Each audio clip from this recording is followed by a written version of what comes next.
Menendez brothers' resentencing bid delayed after contentious day in court.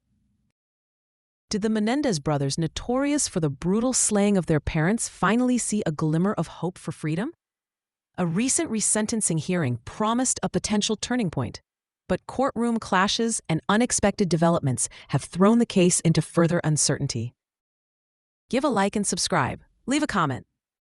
The highly anticipated resentencing hearing for Erik and Lyle Menendez, brothers convicted of the 1989 shotgun murders of their parents, quickly devolved into a battleground. The hearing, intended to explore the possibility of a reduced sentence, was marred by legal maneuvering and accusations of bias. The brothers' attorney immediately sought the recusal of the Los Angeles County District Attorney's Office, alleging bias and violations of the family's rights. Simultaneously, prosecutors requested a review of a newly surfaced risk assessment report, adding another layer of complexity to the proceedings. Ultimately, the judge presiding over the case decided to postpone the hearing until May 9th. This delay allows the court and attorneys adequate time to thoroughly review the contentious requests and the implications of the new risk assessment report. This resentencing bid represents one of several avenues the Menendez brothers are pursuing in hopes of securing their release from prison. The core focus of the hearing was to determine if the brothers could be resentenced to a lesser penalty, potentially opening the door to parole. The hearing was initially intended to include witness testimony, and there was a possibility that Erik and Lyle Menendez themselves would take the stand. Their attorney had also requested that the judge consider reducing their conviction from murder to manslaughter. The possibility of a reduced sentence hinges on several factors, including the brothers' rehabilitation during their decades in prison.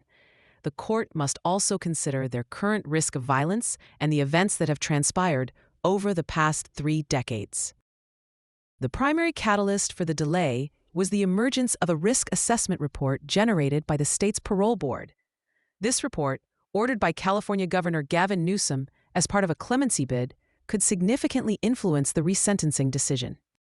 The court and both legal teams require sufficient time to carefully analyze the contents of the report and understand its potential impact on the case. The rescheduled hearing in May will specifically address the admissibility of this report as evidence. The report's findings could either bolster the brothers' chances of a reduced sentence or reinforce the prosecution's argument for maintaining their current life sentences. Its influence on the judge's ultimate decision remains to be seen. A central point of contention revolves around allegations of bias leveled against the Los Angeles County District Attorney's Office. The brothers' attorney has accused District Attorney Nathan Hochman of exhibiting bias against the Menendez brothers.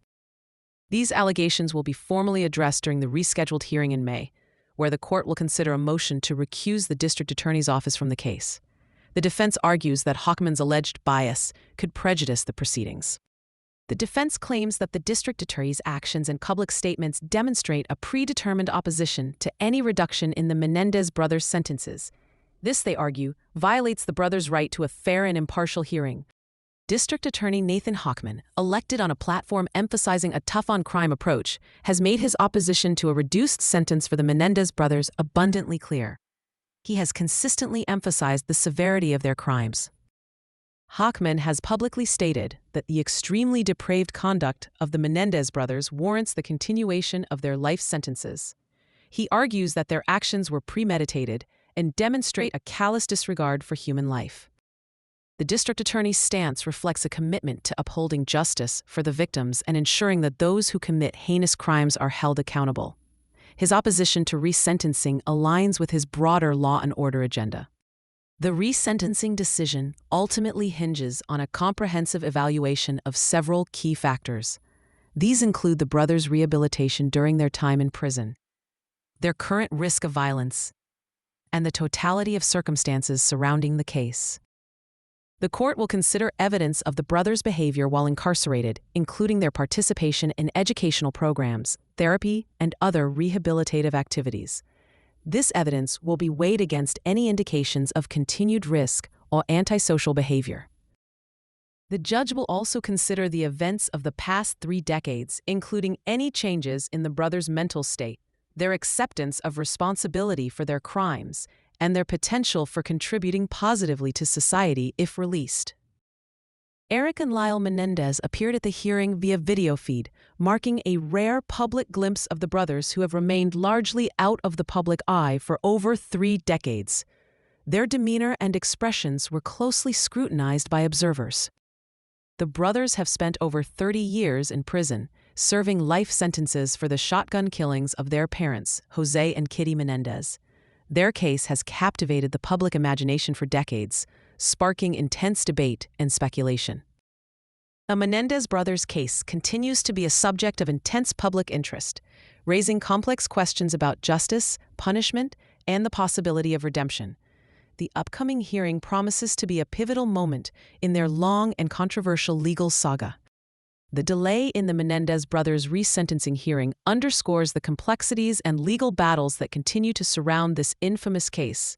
The outcome of the May 9th hearing could have profound implications for the brothers' future and reignite public debate about their guilt, punishment, and potential for rehabilitation. The legal wrangling, allegations of bias, and the emergence of new evidence ensure that the Menendez brothers' case will remain a focal point of public attention for the foreseeable future. The quest for justice, or perhaps a second chance, continues. The Menendez brothers' story is a stark reminder of the devastating consequences of violence and the enduring power of the legal system to grapple with even the most complex and disturbing cases.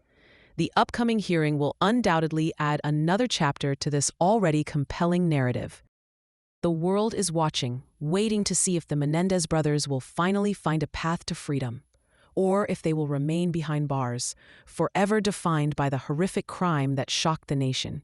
The scales of justice hang in the balance. The Menendez brothers' case continues to be a gripping saga of crime, family secrets, and legal battles. The delay in their resentencing hearing only adds another layer of intrigue to this already complex story. Now, we want to hear from you. What do you think should happen to Erik and Lyle Menendez? Should they be granted a reduced sentence, or should they remain in prison for life? Share your thoughts and opinions in the comments below. Don't forget to like this video and subscribe to our channel for more updates on this case and other true crime stories. Click the notification bell so you don't miss our next video.